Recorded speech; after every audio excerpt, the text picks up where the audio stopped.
Hey everyone, welcome back to the Focus on Focusing podcast with your host, Cynthia Perez. Antonio Covarrubias. And Olivia Lee. So, today our episode is about culture and kind of the different perspectives of each of our cultures. I'll start with our studies of the day. Today I have two.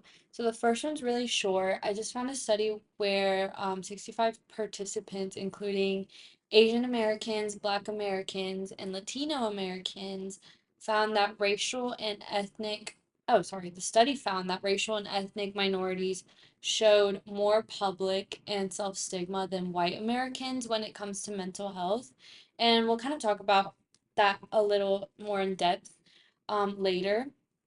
And then I found another study conducted in Mexico that found that out of its sample of 1,837 undergraduate students, 16.2% of those students were diagnosed with ADHD.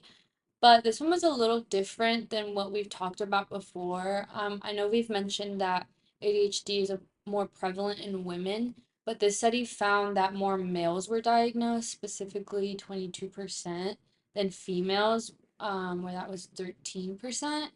And another interesting finding was the prevalence of ADHD in biology students, which was 23.7%. Now, this could be a matter of sample bias, where it just happened to be that more male participants and biology students were recruited, so it's important to keep that in mind. So yeah, now we can move on to our icebreaker. So today our icebreaker question is, what does culture mean to you? Uh, do you want to? Yeah. Um, Culture means to me kind of like your beliefs and Mhm. the way that your family is or the community around you. You have your set of things that you're used to and other cultures may not be the same way. Yeah. Yeah, I think about it as kind of also being like traditions, like you have certain, even like not even just like holiday traditions or family traditions or whatever, but like traditions of like you do this because of like your culture and because of like your upbringing and like your background kind of. Yeah, I agree. I think it's just like your values, what you grew up with. When I think of culture, I think of like family and yeah, like you said, those traditions and how much you value those traditions Yeah.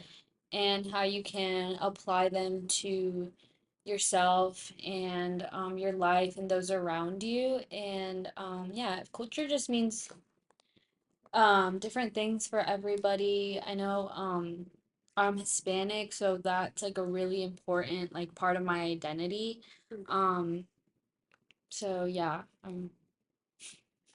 So now into like our next little section, we want to talk more about how like different cultural norms can affect your behavior, your discipline, your gender roles, just kind of how you act in society and in your daily life.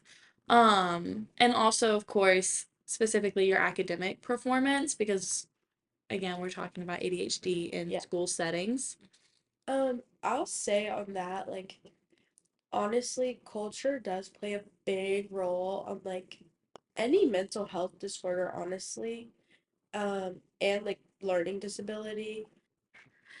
And honestly, some cultures are really accepting about diagnoses that people receive, and others, they could basically shame you Mm-hmm. and not really accept you. And it gets really hard in those cultures because you feel like you can't voice how you feel. And it yeah. honestly, it causes behavior on a lot of adults and children, honestly, because you start acting a certain way and you can't express how you truly feel. So it just makes you um get those behaviors that contradict how you feel. And I will say gender roles also play a big part because, it's more common for a male to get diagnosed with ADHD than a woman. since you brought that up, I just realized that earlier when I was talking about that one study with the undergraduate students in Mexico, Mhm. I had mentioned that more more males were diagnosed with ADHD in this study, which was different than we had talked about before, but I meant more females are go undiagnosed Mhm. and more males um are diagnosed. So it does Okay. fit with what we talked about before, so I just wanted to put that out there so I wasn't like spreading any misinformation. Okay. No, honestly, you said that perfectly. I think that study really showed um a perfect example of what I was just talking about. Mhm. And that's interesting because I feel like in other cultures, men coming forward about mental health disorders is like more looked down upon. Yeah. So it's interesting to see that difference of like in this case, it happens with more females. Mm-hmm. Yeah. And I also want to continue on that gender role thing. I kind of mentioned it to y'all earlier, Mhm. where like I feel like in a lot of cultures there's this like in like Hispanic culture it's called like machismo, and it's basically like where males are like they kind of are looked at as more superior, I guess. And so for males to admit that they have a mental illness, it's a lot more harder for them. Yeah. And yeah, like you said, it's more looked down upon. Mm-hmm. But then I could also see how with women it's more hidden because they're expected to be like I guess more Put like together. yeah, and more like Mm-hmm. quote unquote like competent than men. So then it's like they want to hide like that they maybe do have some sort of like attention deficit disorder, Mm-hmm. or like that like just out of fear of getting maybe called like irresponsible or like Yeah. lazy, Mhm. whereas with men there's like less expectations. Yeah.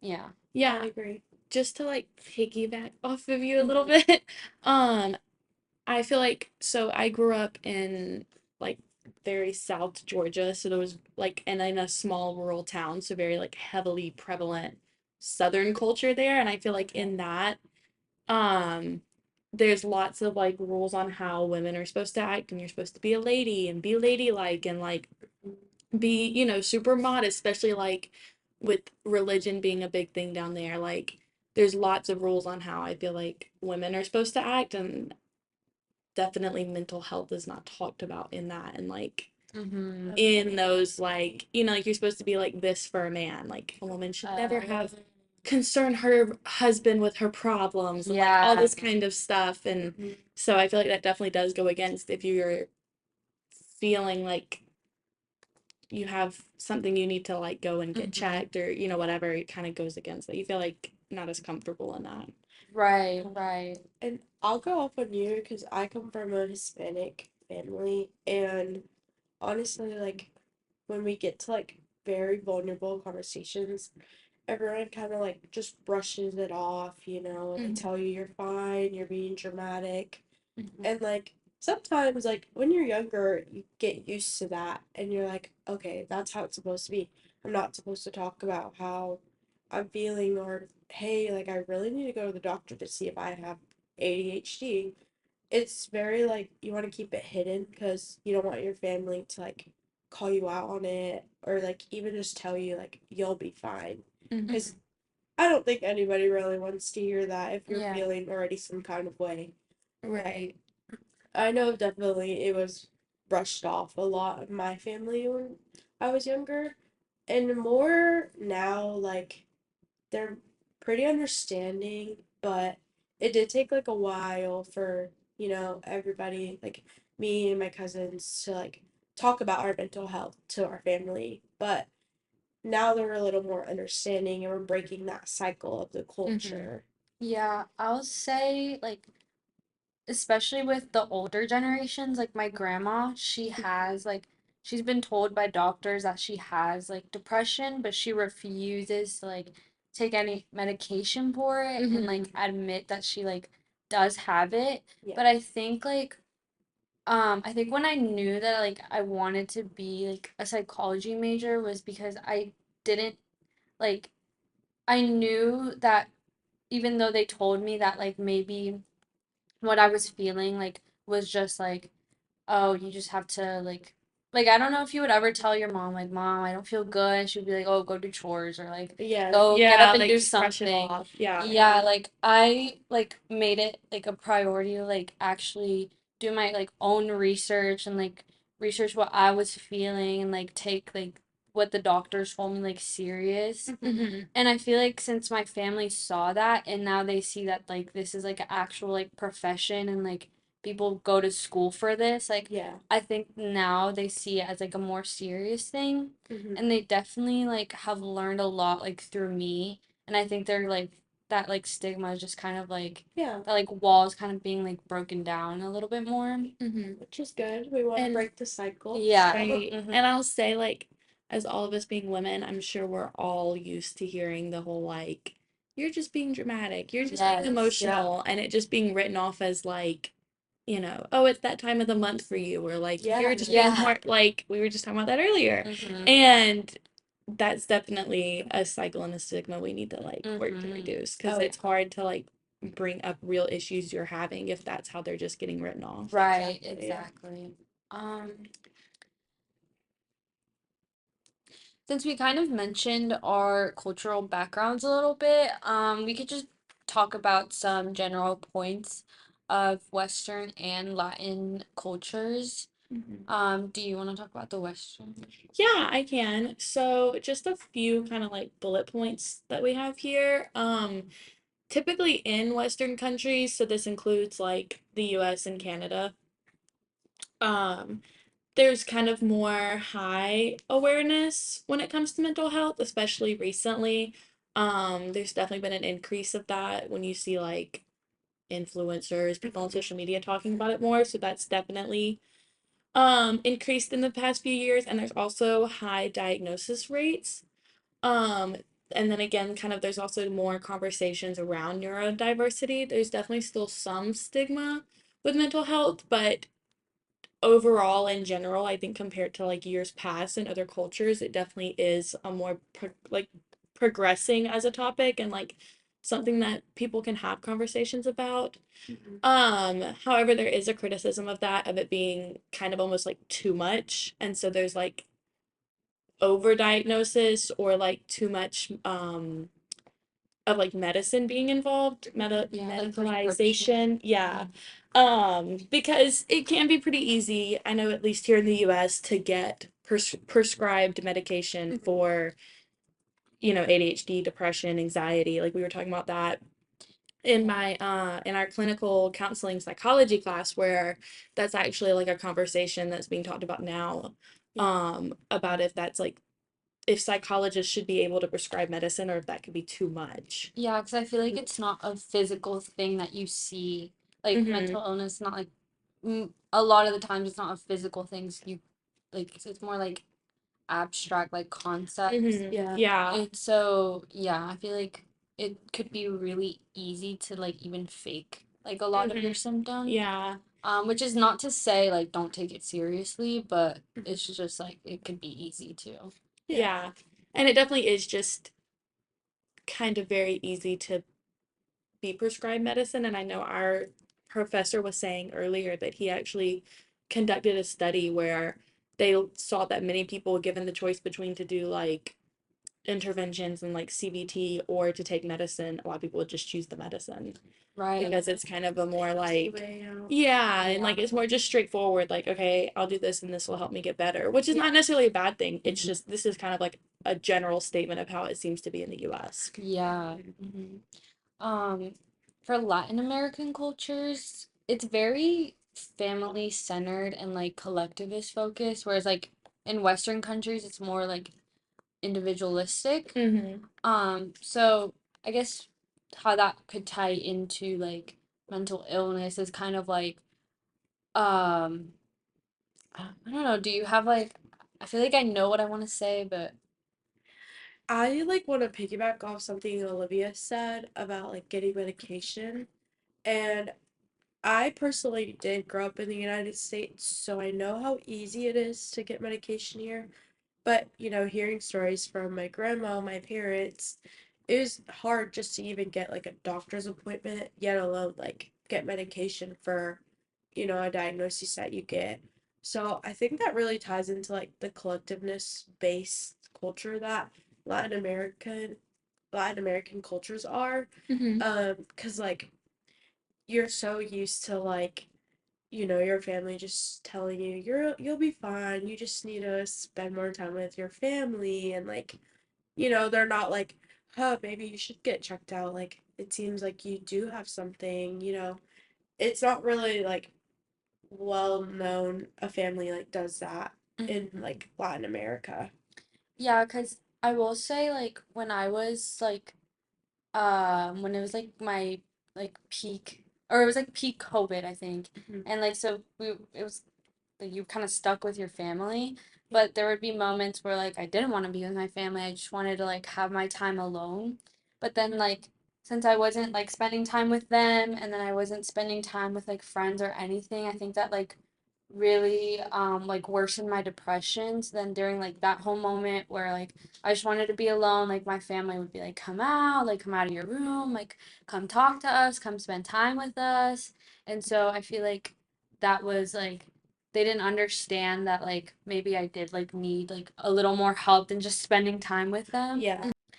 Okay, so when I did like actually get help for that, I think my mom put like a lot of the blame on herself, and like it was really hard for her to like accept that I like was dealing with all of this. And so she like kind of blamed herself, like her parenting, and like kind of like when someone gets like diagnosed with like any like mental illness, I've like in like a I don't know if this is like true for like every like type of like culture, but like I know for like Hispanic culture it's kind of like everyone is involved, I guess. And so it's like, oh, because I know my grandparents raised me too, so then like they kind of felt like it was almost their fault too. So it's like everyone almost like feels it, and that might also contribute to like why it's kind of like pushed aside and like not like dealt with, because then it like maybe these like feelings of like guilt arise, and like Yeah. they don't want to admit that like maybe they played like a role in it or something. Mm-hmm. So yeah. Yeah, I'll say going off of that, I kind of like that's really interesting because at least from my perspective and my family, I feel like it's not that way as much. Like I do have parents who are pretty understanding about mental health. Mhm. So again, I'm just speaking from my own background, but I feel like it wouldn't be like if I did get, if I was diagnosed with something, I feel like my parents we wouldn't share that as much because it would kind of be like more of a personal thing. Like they would be there to support me.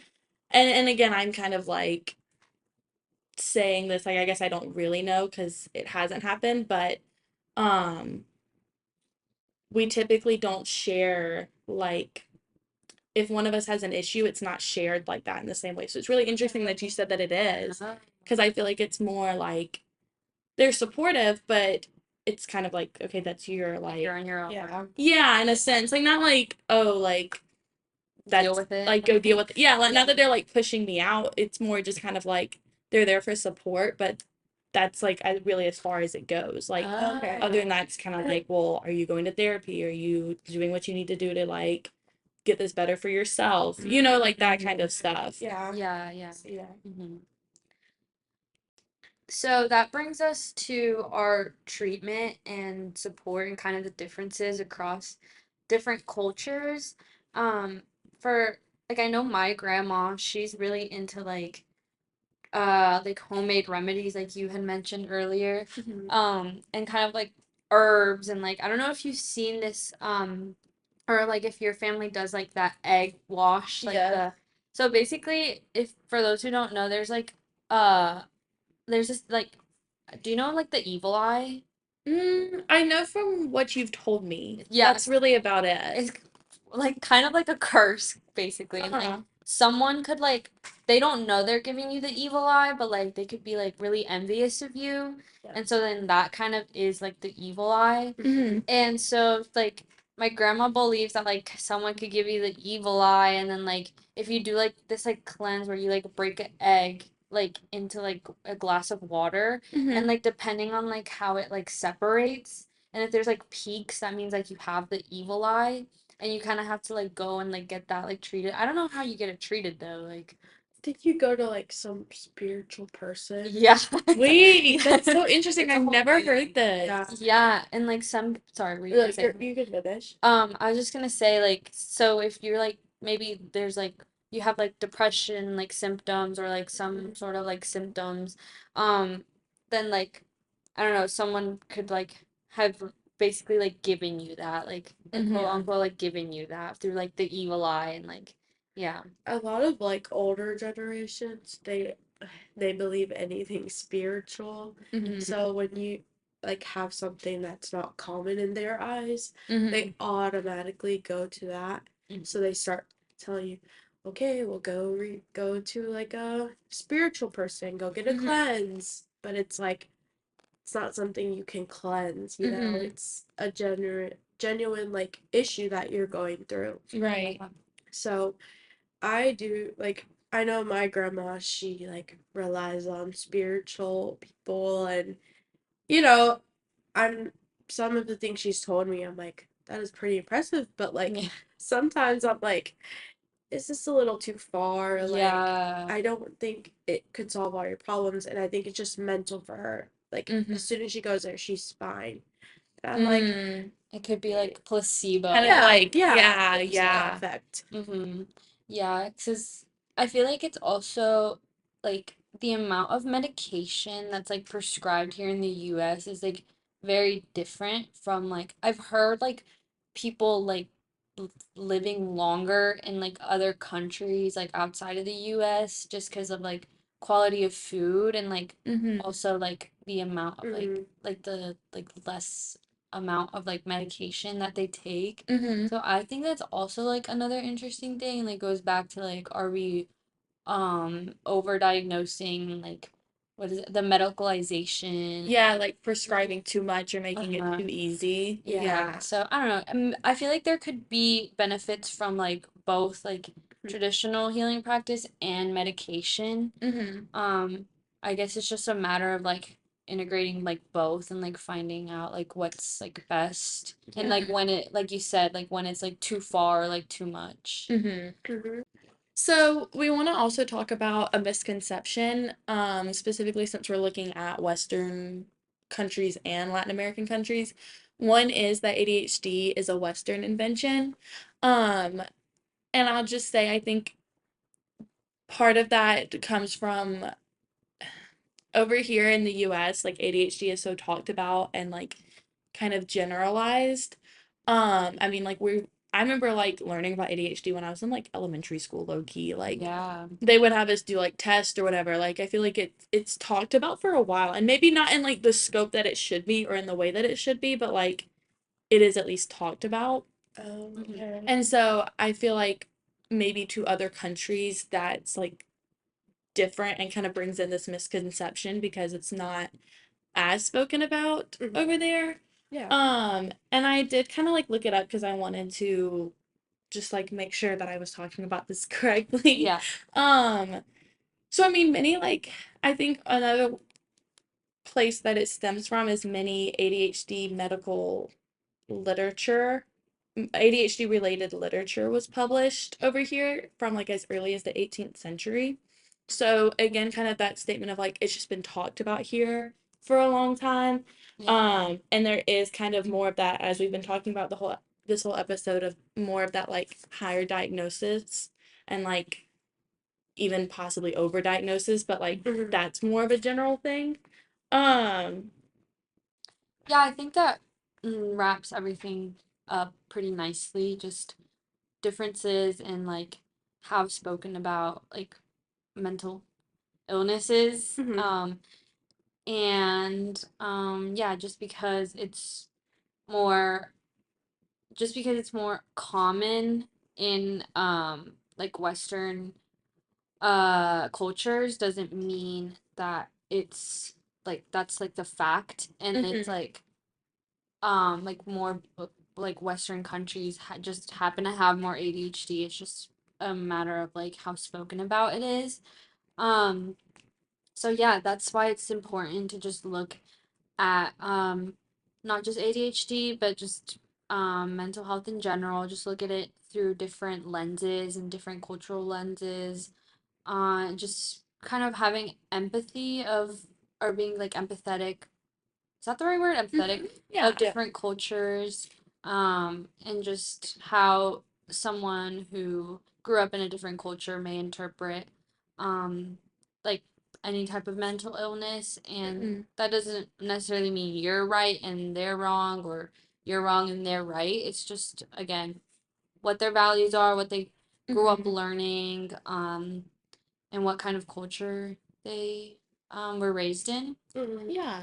Any final points from y'all? I think I was just gonna say, like, always keep like an open mind, and you never know like people's background or like their upbringing, or why they believe what they believe, but Yes.